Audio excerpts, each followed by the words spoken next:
Bonjour à tous, j'espère que vous allez tous bien par la grâce de Dieu, que votre semaine se passe bien sous le regard du Seigneur.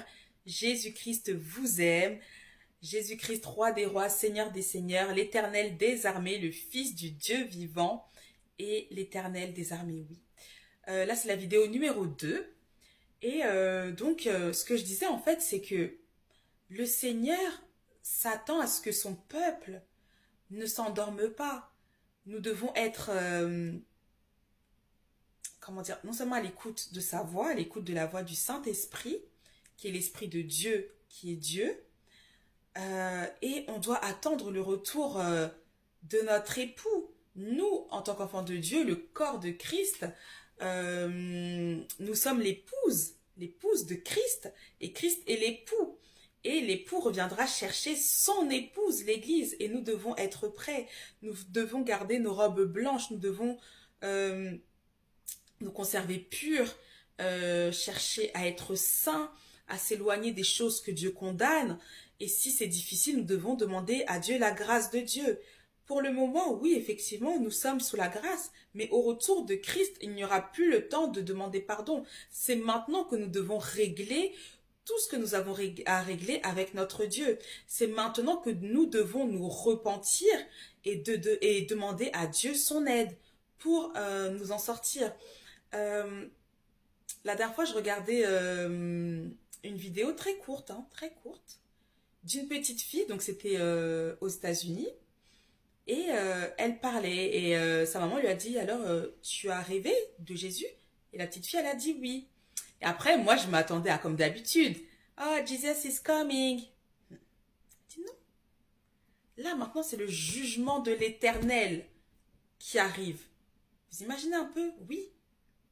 Et le Seigneur dit que le jugement commencera toujours par sa maison. Toujours. Et là, je me suis dit, ah ouais, ok, là maintenant, on commence à entrer dans le dur. Parce que oui, avant le retour de Christ, bien évidemment, qu'il y aura le jugement au milieu de l'église où le Seigneur va remettre de l'ordre parce qu'il y a tellement de désordre. Et, ok, Saint-Esprit, voilà. Et maintenant, je comprends. Je vais juste lire un passage que le Seigneur m'avait montré juste avant de commencer la vidéo numéro 1. Et vraiment, soyons attentifs, apprenons à écouter la voix du Seigneur et obéissons. Obéissons.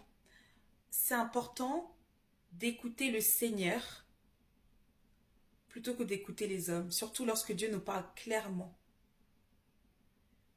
Vous savez, autant, autant des prophètes, il y en a toujours aujourd'hui, hein, bien sûr, mais je veux dire, dans l'Ancien Testament, euh, l'Éternel en voulait beaucoup aux faux prophètes. Pourquoi?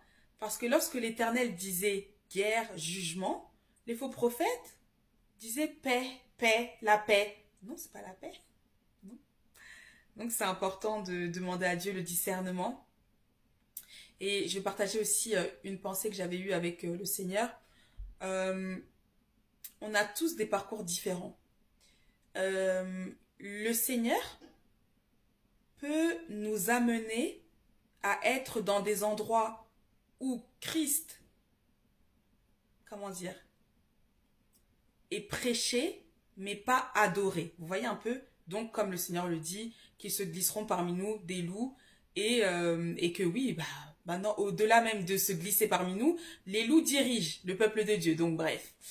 Et donc, du coup, le Seigneur peut permettre par moment que ces véritables serviteurs se trouvent dans des endroits comme ça afin de comprendre, voyez un peu, les stratégies de l'ennemi, les mécanismes d'envoûtement, oui, parce qu'il y a de la sorcellerie aussi dans des assemblées, etc. Beaucoup de choses, afin d'équiper ces serviteurs. Et lorsque la mission est terminée, on passe à autre chose. Pourquoi? Parce que ce sont des choses aussi qui permettent de déguiser et de développer le discernement des esprits. Euh, Comment? Par exemple, c'est simple, une personne qui a commencé en étant dans une secte, à un moment donné, elle se rend compte vraiment qu'elle est dans une secte, et elle se retrouve dans un endroit où Christ est prêché et qu'elle voit la même chose. Là, la personne s'est dit, oh, mais ce que je voyais là-bas, là, c'est ce que je vois là. Voyez un peu des signes, la manière d'agir, la manière d'endormir les gens. Il y a beaucoup de choses. Donc, tout cela dépend de l'appel qui est sur votre vie. Et donc, c'est le parcours. C'est le parcours. Mais cela ne durera pas toujours. Et du coup, ça vous permet aussi d'aiguiser votre enseignement. Au-delà de la Bible dit ceci, ou il s'est passé telle chose, vous aurez des arguments clairs et solides. Pourquoi? Parce que vous aurez vécu ces choses-là et que vous aurez compris certains mécanismes. Et vous serez en capacité d'enseigner les personnes pour les mettre en garde. Et ça, c'est important parce que oui, souvent ceux qui en appellent prophétique ou apostolique sur leur vie, c'est ce qui se passe. Et c'est comme ça que le Saint-Esprit équipe son peuple et se révèle encore plus. Je vais lire le passage de 2 Rois, chapitre 9.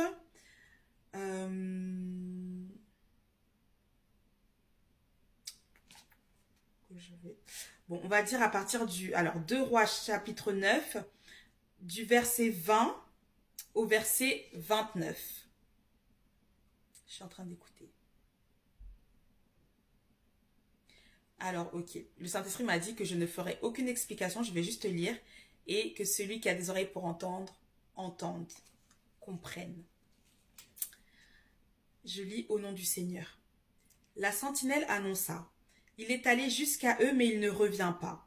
Et la manière de conduire est comme celle de Jéhu, le petit-fils de Nimshi, c'est celle d'un fou.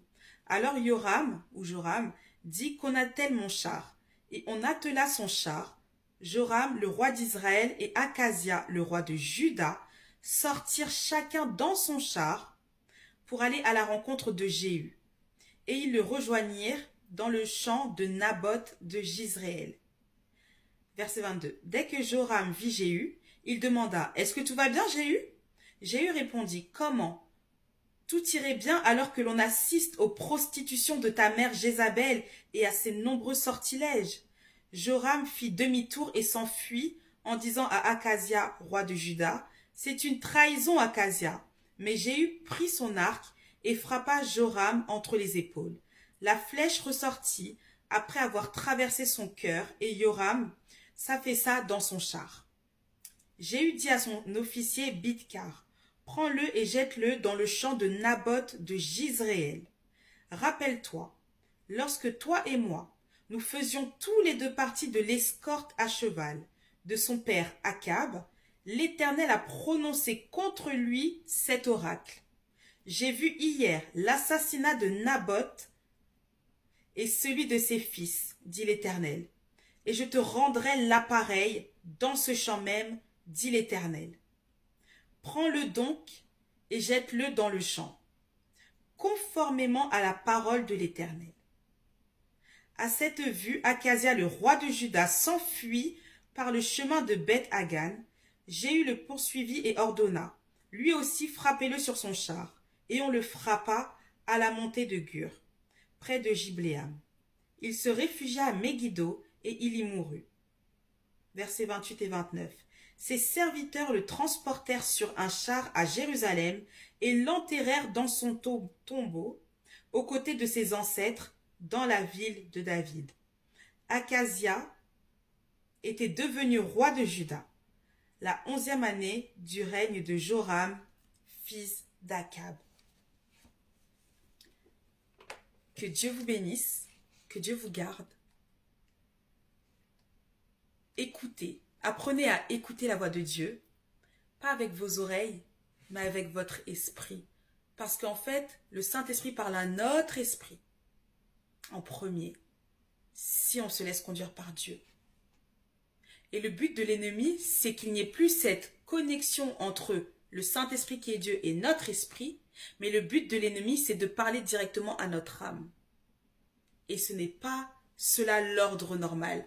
L'ordre normal, c'est le Saint-Esprit parle à mon esprit, après ça passe par mon âme et j'agis. Et donc du coup, vraiment, soyons attentifs, comprenons lorsque le Saint-Esprit nous parle, lorsque le Saint-Esprit veut nous mettre en garde,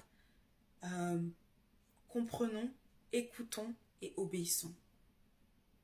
Faites le bon choix. N'oubliez pas, Jésus revient bientôt.